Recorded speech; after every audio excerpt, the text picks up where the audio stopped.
बेकायदेशीर काम होत असल्याचा आरोप करत स्थानिक संतप्त। आदिवासी शेतकऱ्यांच्या जमीन बेकायदेशीर हडपण्याचा MIDCचा डाव। अधिकाऱ्यांच्या संगनमताने 24 मीटर रस्ता रुंदीकरणाचा परस्पर प्रस्ताव। MIDC अधिकारी व संबंधित अधिकाऱ्यावर एट्रोसिटी अंतर्गत गुन्हे दाखल करण्यात।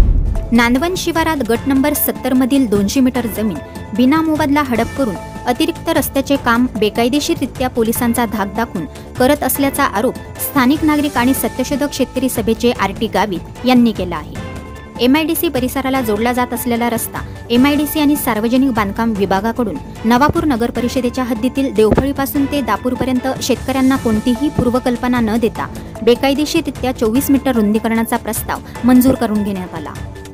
सत्यशोधक शेतकरी सभेने होत असलेले काम कसे बेकायदेशीर आहे असे सांगत संबंधित विभाग आणि तहसीलदार यांच्याशी चर्चा करून योग्य ती कागदपत्र दाखवून परिस्थिती निदर्शनास आणून दिली होती, परंतु संबंधित विभाग, तहसीलदार आणि पोलीस प्रशासन दिशाभूल करून धाक दाखवून हा रस्ता बेकायदेशीररित्या करत असल्याचा आरोप स्थानिकांनी केला आहे।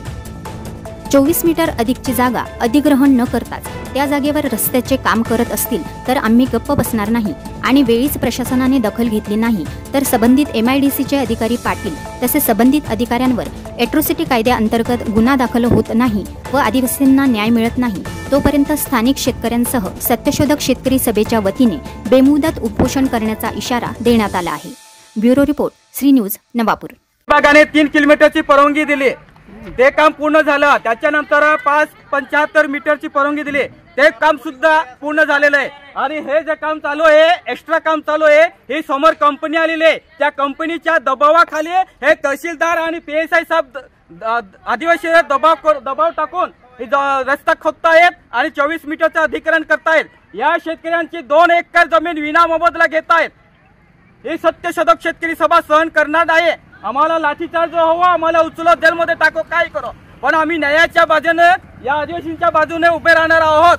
जोपर्यंत न्याय भेटत नाही तोपर्यंत लढा हा चालूच राहील। हे बेकायदेशीर काम सुरू आहे, बेकायदेशीर जबरदस्तीने चालू आहे, कंपनीच्या फायद्यासाठी आदिवासींना मारण्याचं काम चालू आहे आणि त्याला जबाबदार आहे इथले तहसीलदार आणि इथले PSI साहेब नवापूरचे। हे जबरदस्तीने ते काम सुरू केलंय आणि आदिवासीवर दबाव टाकतायत आणि आता आम्हाला अटक करण्यासाठी ते जात आहेत।